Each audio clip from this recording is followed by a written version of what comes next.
Hi, this is Usha. Welcome to Rathod's IAS classes. Today in this lecture, we are going to discuss current affairs of 3rd June 2021. In this lecture, we are going to discuss 7 topics which are very much relevant to UPSC. So let's get started with our discussion and let us see first topic.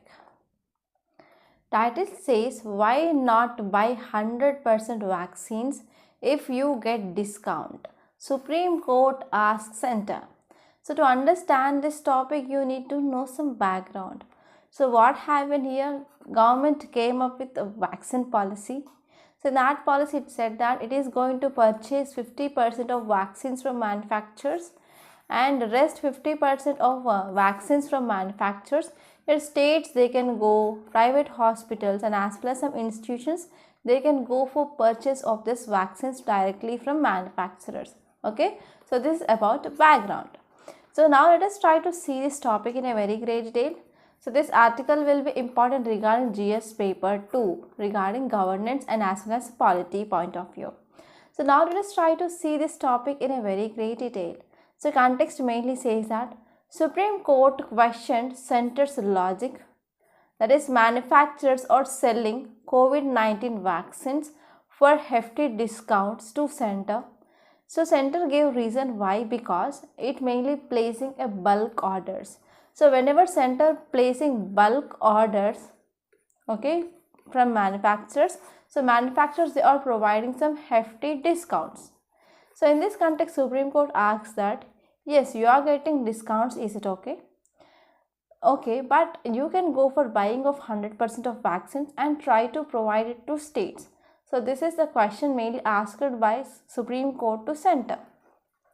Supreme Court said that why it cannot buy 100% of vaccines at discount instead of leaving states to states. Instead here central can go for manufacturers and it can buy vaccines at discount rate and center need to lend to states. Okay, so this is a question mainly asked by Supreme Court.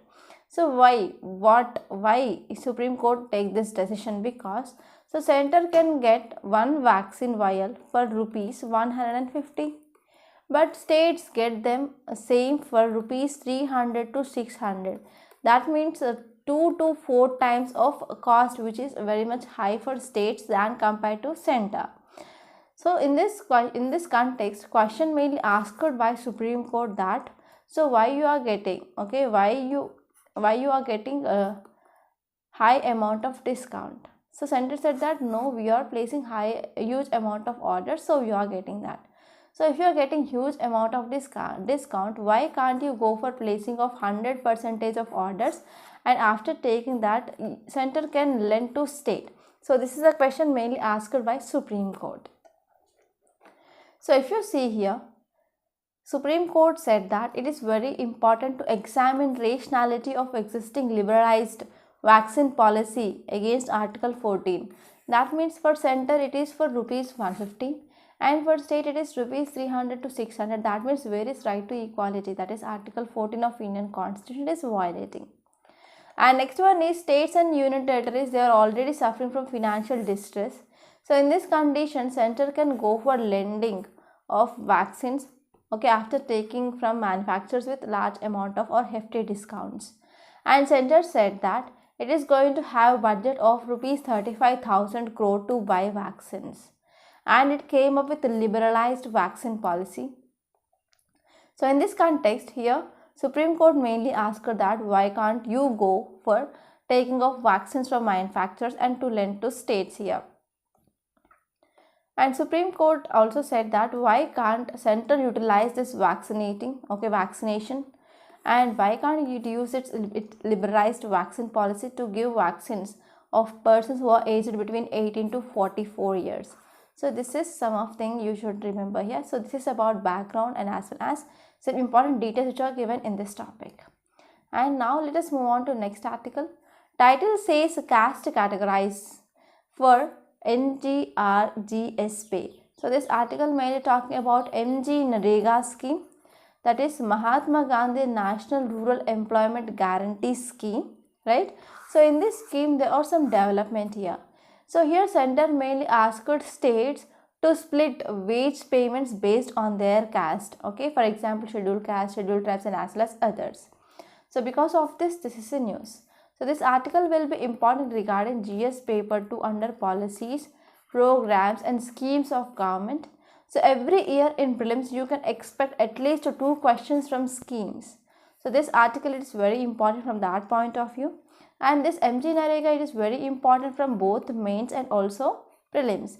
So recently in this COVID-19 pandemic time, this MG Narega which is highly seen in news, because here whenever rural migrants they went to their hometowns from cities, that is in reverse migration condition now.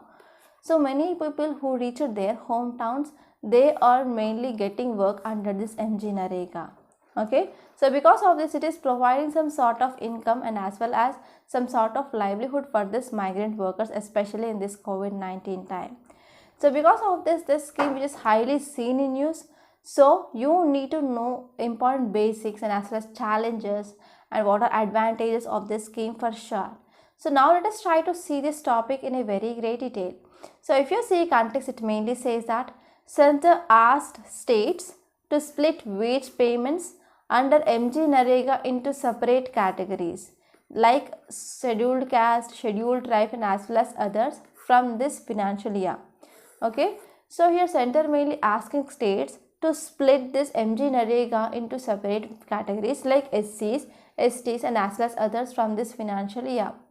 So to this decision, if you are talking about response, mainly the response coming from different activists like workers' right advocates and as well as activists, they said that this type of categorization, it will complicate payment system, and they also expressed fear that it may also lead to reduction in scheme funding. So these are 2 important concerns which are mainly against this decision of center. So now let us talk about details. If you see details, it mainly says that Government of India decided to provide separate budget heads for SCs and as well as ST categories under this MG Narega for financial year 2021 to 2022. So this is according to this new modalities, it mainly says that it is bound to create some complications in payment system. So many activists are saying that whenever we are going for categorization in this scheme, so that will lead to a decrease in funding. For example, there might be a decrease in funding for SCs or STs, and as well as it will also create some complications in this payment method or payment system also. So concern here is reform meant to reduce funding. So if you are talking about some facts regarding this MG Narega, it mainly stands for Mahatma Gandhi National Rural Employment Guarantee Act. So it is one of largest work guarantee programs of the world. Okay, in any country there is nothing like this type of big largest work guarantee program that is present in India. And if you are talking about objectives, so mainly to guarantee 100 days of employment in every financial year to adult members of any rural households who are willing to do public work. They mainly include some unskilled or manual work. So if you are talking about legal right to work, so this scheme mainly aims to address causes of chronic poverty through right-based framework, and wages they must be paid according to statutory minimum wages which are mainly prescribed under Minimum Wages Act of 1948. So under this act, how much of minimum wage which is prescribed, that is to be paid under this scheme. And this scheme also mainly emphasizing on strengthening of process of decentralization by giving a significant role in this Panchayat Raj institutions. So here this scheme MG Narega also contributing to our achieving of our targets of the sustainable development goals. They include no poverty, zero hunger, good healthy and well-being, quality education, gender equality, economic growth, decent work, industry, innovation infrastructure and as well as reduced inequalities.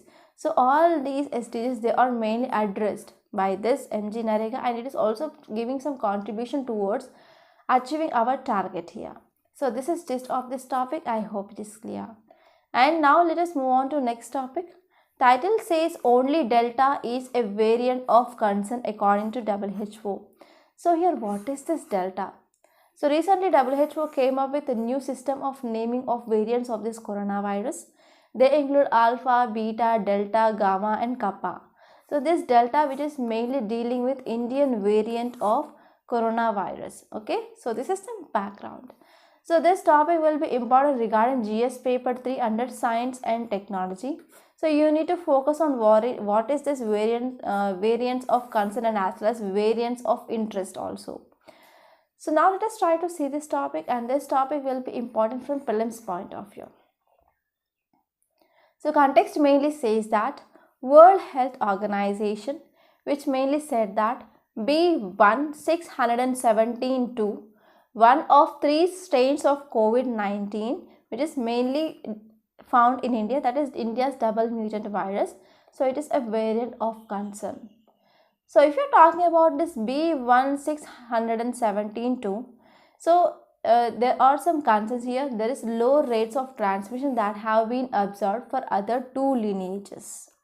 And if you're talking about details, B1617 variant, which is first detected in India, it is also called as India's double mutant virus, and it mainly divided into 3 lineages. First one is 1, that is B16171. Second one is B1672, B16173. Okay.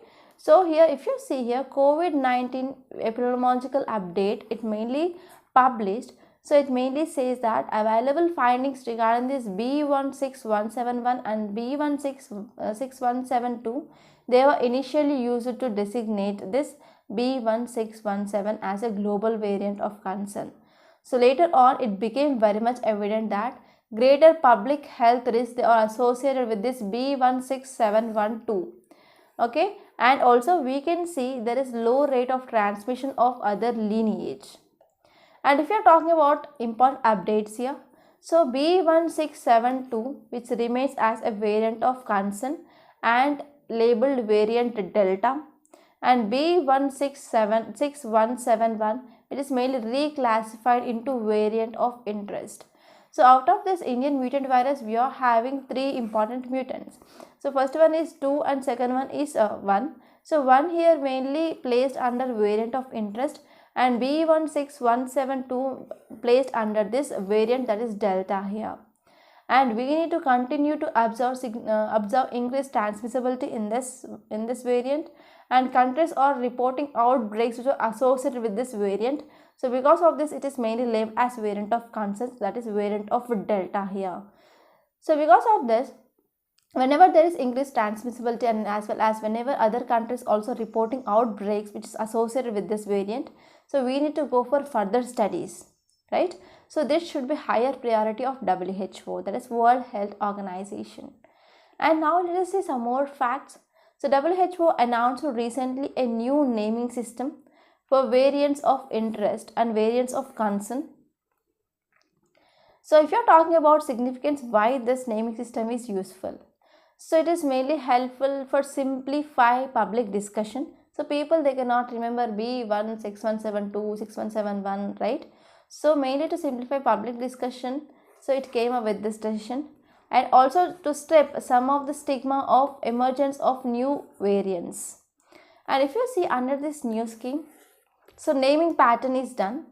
So Britain variant, that is UK variant B117, mainly named as alpha variant.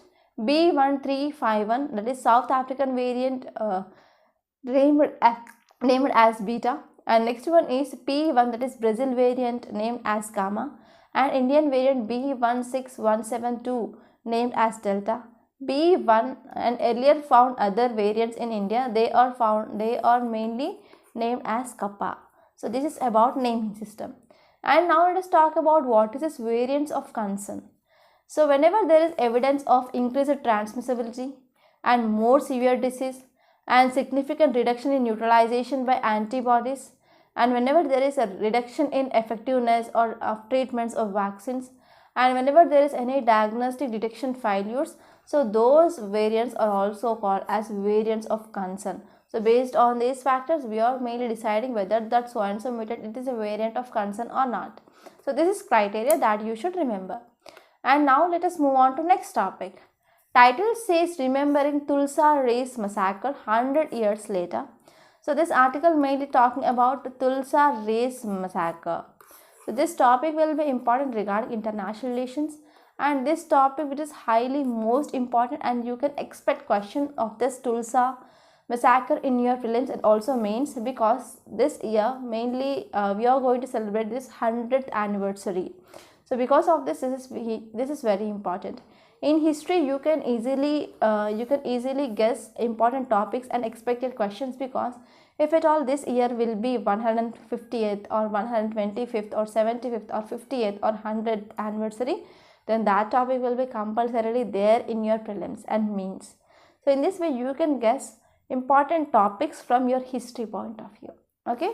So this Tulsa race also important because it is 100th year. So this 2021 is 100th year.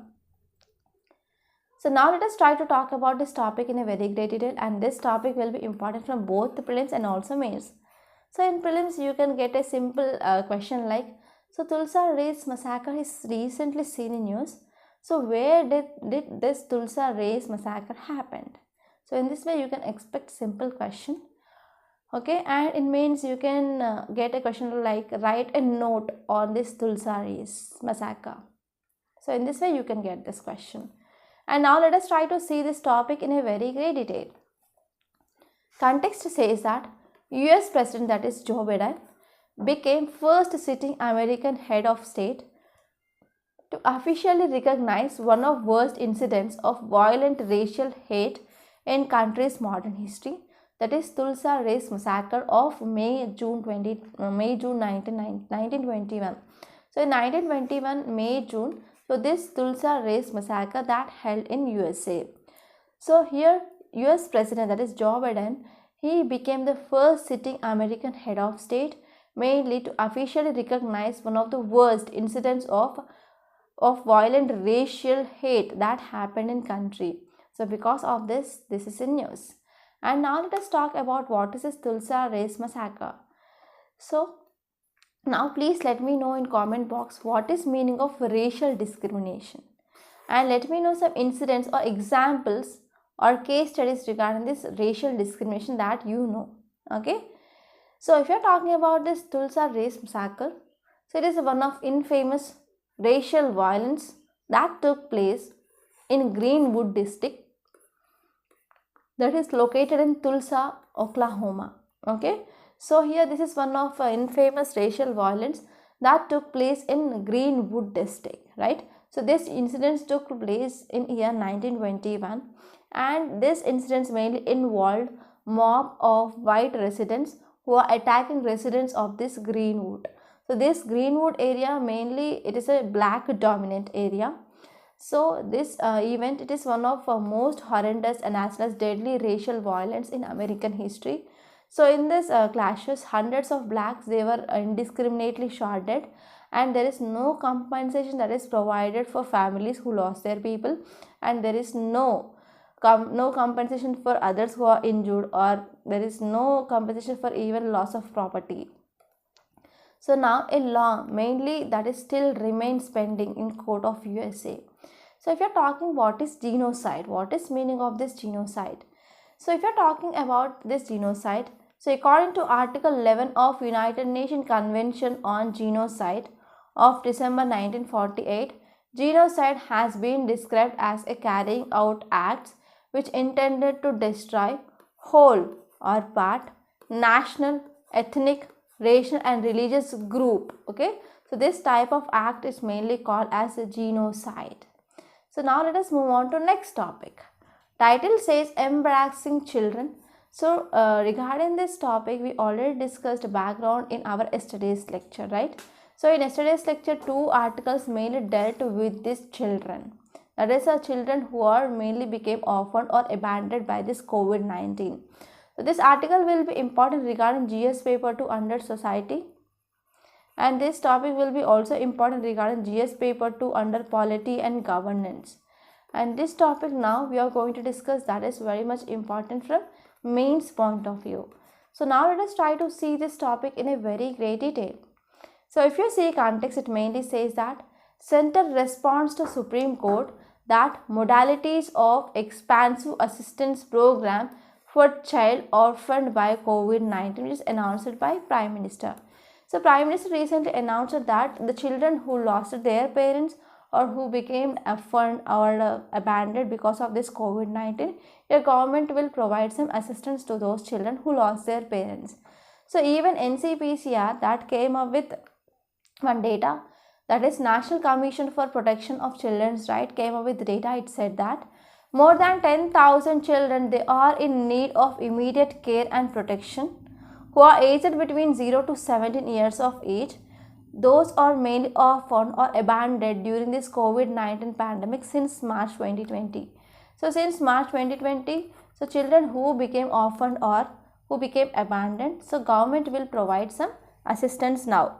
So if you say according to this data which is given by NCPCR, it mainly says that 9,346 children they are affected.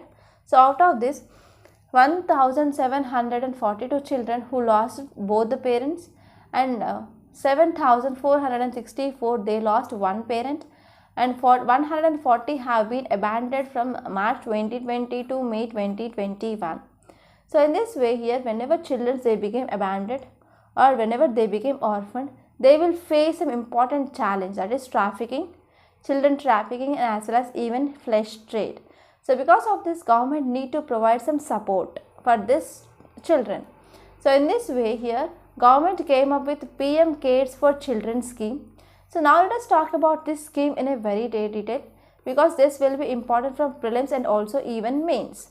So if you are talking about eligibility, children who have lost both the parents or their lone suffering parent, or whenever children are losing their legal guardian or adoptive parent, they are eligible under this scheme, and those parents who need to die because of this COVID-19. Okay, so I hope you understand eligibility. Children who lost both the parents or their lone parents or legal guardian and as well as adoptive parent, then they will be eligible under this scheme.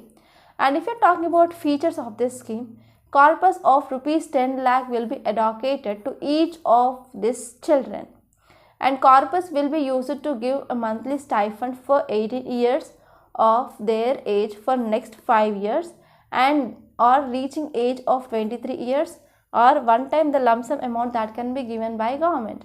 So this is about important feature and corpus fund.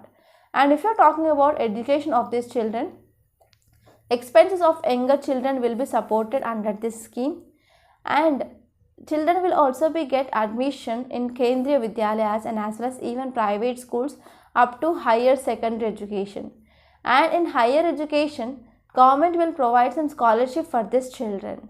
And if you are talking about health insurance, these children will be enrolled as a beneficiary under Ayushman Bharat scheme, and it will cover insurance of about 5 lakh rupees.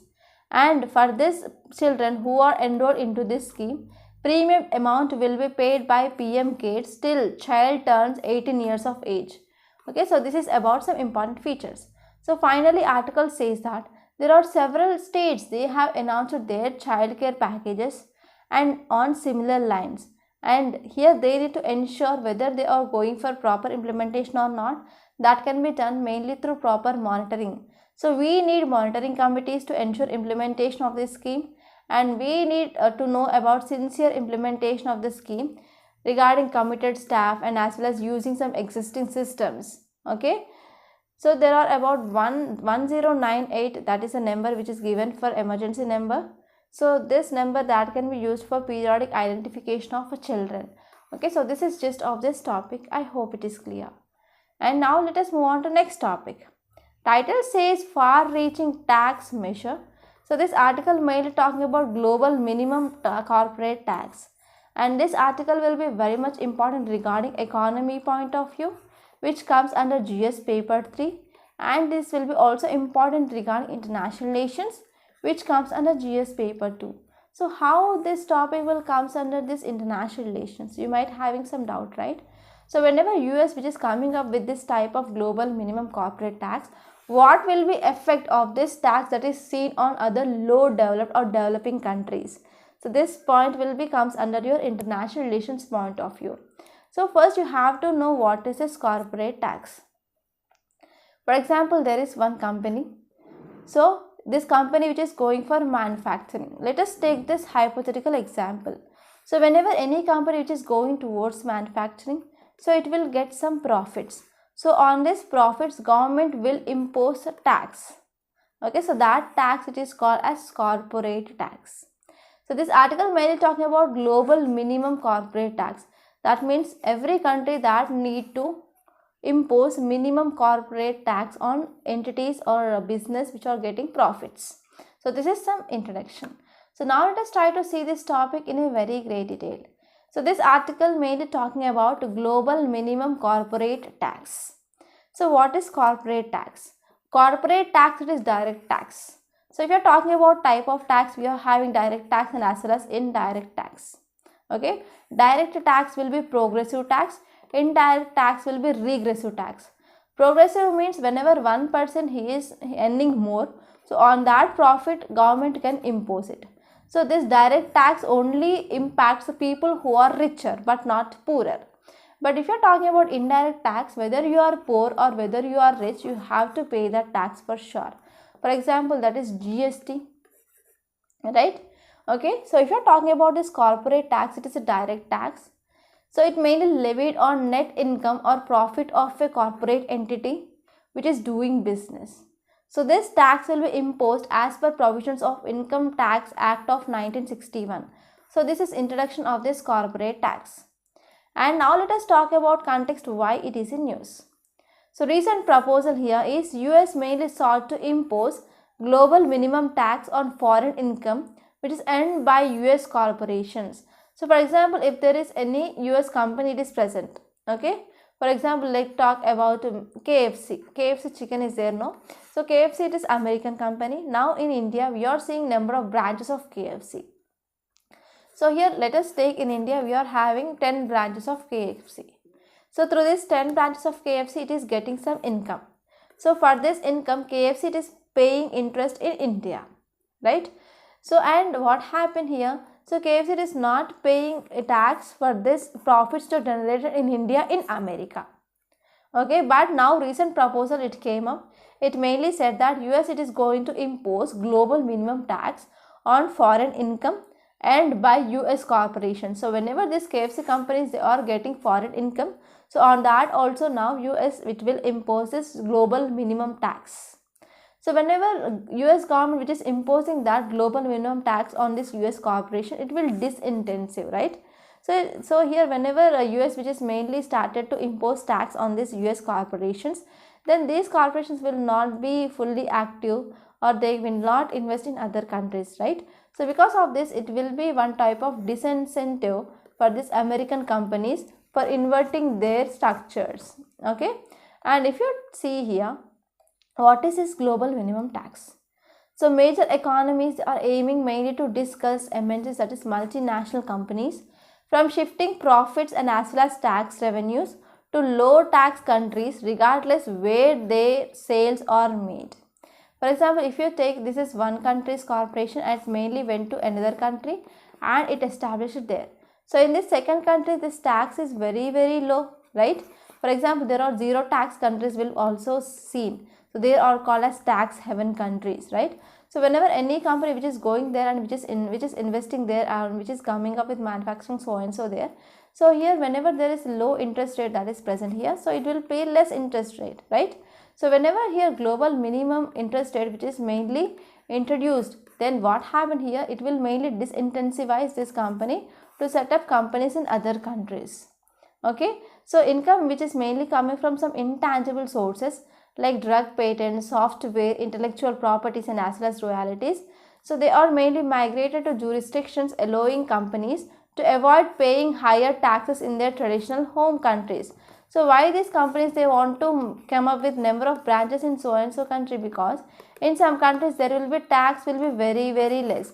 So whenever tax is very less, then we can say there will be more profits there, right? So because of this, whenever they are investing mainly in countries with low corporate tax, they need not go for payment of taxes in their home country. So this is also one advantage they are enjoying. And if you see here, if we are agreed to this global minimum tax, then US administration hopes to reduce such tax-based erosions. So what is this tax-based erosions? If at all the same country which is present in that country and it is going for goods and services, then whatever income or whatever profit it got in that country, that is, for example, let us take in America here. So American government will impose corporate tax. So what happens, whenever this company which is going outside and which is mainly coming up with industries in countries which are having low rate interest, then it will be having more profits, and here US government will not impose here a corporate tax on this income of this so and so personality, because he is already paying interest in other country, right?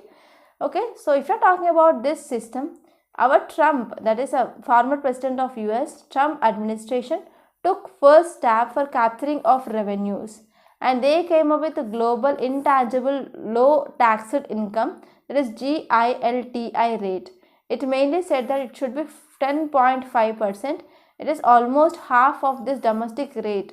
That means in USA corporate tax is 21%, and here whenever we are getting income from foreign countries, we need to pay corporate tax of about 10.4%. So it is according to Trump administration. So now let's talk about what is minimum rate. So Biden administration, he want to raise US corporate tax rate to 28%. Earlier it was 21 and now it is 28. And here minimum to apply to US companies no matter where their taxable income is earned here. And minimum tax per person, it is about 1.25 minimum tax, that is previously mainly talked in OECD, and now they came up with 21% of this minimum tax. So if you are talking about what will be impact, so this part will be important exclusively for mains. So if you are talking about impact, so impact on low income and as well as middle income countries. So in many countries which are less developed or least developed countries, MNCs, they become one of important source of foreign direct investment, right? So this MNCs, they will mainly helpful in generating of employment, and they will effectively utilize resources which are present in that area. If you see, these nations, they have used their freedom mainly to set this corporate tax. So whenever they are having less corporate tax, then they can attract more amount of FDI. For example, countries like Ireland, Netherlands, Singapore, etc. And they mainly attacked footloose business by offering low corporate tax rates. And if you see, whenever country which is having a lower tax rate, then they can attract much of FDI here. So it is a one of tool even India which is mainly using to push economic activity here. So whenever we are coming up with this type of global minimum tax, then India may experience long economic hangover and than other developed countries or developed nations with less ability to offer mega stimulus package. So this will be impact on our least developing or we can say low income countries. So this is just of this topic. I hope it is clear. And now let us see next article. So before seeing next article, I want to make a small announcement on this platform. If you want to clear UPSC 2022, we came up with one excellent, highly beneficial and also highly economical course, that is current affairs package along with mains answer writing practice. So how this course will be useful to clear UPSC 2022? So one thing you need to remember here is, before entering into examination hall, you need to know at least 1.5 years current affairs for sure. And this is right time to join this course to cover this 1.5 years current affairs in a comprehensive manner. And why you need to focus on this current affairs? Your preparation of UPSC, mostly 50 to 60% that is based on current affairs, right? So if you are perfect with this current affairs, then almost 40 to 50% of your preparation will be done here itself. Because in prelims, in mains, and even interview, you will expect questions from this current affairs. And if you are talking about this mains answer writing practice, many students who are especially beginners or who are freshers, they ignore this mains answer writing practice. So even though if they are doing hard work, with hard work they can easily clear prelims, but they cannot clear mains without proper answer writing skills. And in this course, we are mainly focusing on how to improve your answer writing skills. And next one is, if you join this course, we also conduct prelims test on every Sunday at sharp 10 o'clock. and we also provide you video explanation part. So in this way, this course which is mainly designed as per demand of UPSC. So finally, I want to say one thing. Please don't take this course as a choice. Try to join this course as soon as possible and achieve your dream of clearing UPSC. For further details, link which is given in description box. So please visit that once. And if you want to talk to me directly regarding this course, you can call to this number 8074765513. Okay, now let's come back and let us see next topic. Title says close the vaccination gap in global lockstep. So this article mainly focusing on this vaccination gap. So this article will be important regarding health, which comes under GS paper 2. So if you are talking about countries, we can divide countries into 3 groups. First one is advanced, or we can say developed countries. Next one is developing, and next one is least developed countries. So we can divide countries which are present across the globe into 3 categories: advanced or developed, developing, and also least developed countries. So if you are talking about advanced or developed countries, they went for good amount of vaccination because they are having manufacturing units, they are having technology. So because of that, they produced how many number of this vaccination they want, they produce, and they already gave. If you are talking about developing, they are trying their level best. For example, India. And next one is least developed. So in this least developed countries, they do not have proper technology. They do not have knowledge regarding production, but they will import from other countries and they depend upon donations of other developed countries. So your vaccination gap means whatever the gap which is present regarding vaccination rollout between these developed and as well as developing countries or least developed countries. So there is a large amount of gap. So this article mainly gave one example to address what is this vaccination gap, and it also gave some way forward to how to decrease it and what will be impacts of this vaccination gap. So now let us try to see this topic in a very great detail.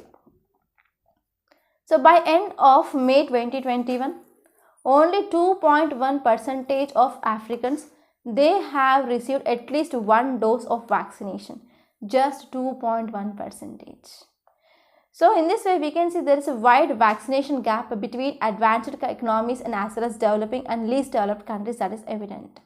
So mainly to avoid this vaccination gap, we need to go for global multilateral action. We need to go for increased production of vaccines, and we need to increase rollout worldwide. So if you are talking about this pandemic, because of this COVID-19, it is still killing thousands of people every day. If you are talking about India, there are more than 3,400 deaths are seen within 24 hours. So in this current pace, we need to go for vaccination. So here, this is the only one solution to end this COVID-19 pandemic. So if you are not going for vaccination, then that will lead to multiplication of variants, that will lead to severe more complications. So here vaccination is one of prerequisite for lifting of restrictions that are holding back our economies and as well as freedom. So because of this spread of this COVID-19, we came up with the lockdowns, right? So mainly to go for unlock phases, so we need to go for vaccination. So this vaccination is one of important prerequisite for lifting of restrictions. And next one is, because of this vaccination gap, it is also having some impact. So that impact is declining or decreasing of poverty. Okay, so what happened? So when we are going for vaccination, then we are getting some antibodies and we are getting some immunity. So if at all we are suffering from, we get this coronavirus, then we are having capability to fight against this, and severity of disease also decrease and mortality will also be decreased. So whenever there is vaccination gap, that means when we cannot go for vaccinating our people, then it will decline our aims to decrease this poverty. That means poverty will further increase, and global inequality will also be rise, and that will also leading to increasing geopolitical tensions. Okay, and next one is, we need to hold back our economic activity. So whenever there is no proper vaccination, we need to go for restriction of movement. We need to go for imposition of curfews and as well as lockdowns. That will mainly resume, or that will mainly stops our economic activity. So these will be some negative impacts of this vaccination gap. and what are the steps that can be taken. So recently IMF proposed a $50 billion plan in order to vaccinate 40% of world's population in 2021 and remaining 60% of population by mid-2022. So this is one of good and welcoming step. And next one is we also having this Vaccine Maitri. So it is one of important example for global solidarity. And even European Union exported about 240 million doses to 90 countries and also came with Team Europe, which is mainly donating vaccines to neighboring countries. And European Union also supported for research and development of these vaccines. And in this context, what is need? So if you see need, we need closely coordinated multilateral action. We need to increase our production capacities and we need to resist vaccine nationalism. That means we need not to go for alliance between this pharmaceutical company and government to go for production, and that production of this vaccines that should be given only for government. So it should not like that. We need to avoid restrictions, and we need to avoid restrictions that are mainly affecting vaccine supply chains. And finally, we need to go for facilitating of transfer of knowledge and as well as technology for other countries. And we also having one option under this TRIPS is voluntary licensing. We can go with that. So why we need to take all these steps? Because health, it is a public good. It is a global public good. So our common global COVID-19 vaccination action that need to be focused now on how to decrease this vaccination gap. So it should be the first step towards genuine global health cooperation. Okay, so because of this, we need to take all these steps to address or to decrease this vaccination gap. So this is just of this topic. I hope it is clear. So by this we are concluding today. I hope you enjoyed this lecture. Please subscribe to my channel and don't forget to like, share and comment my videos. And don't forget to enroll this current affairs package. Thank you so much.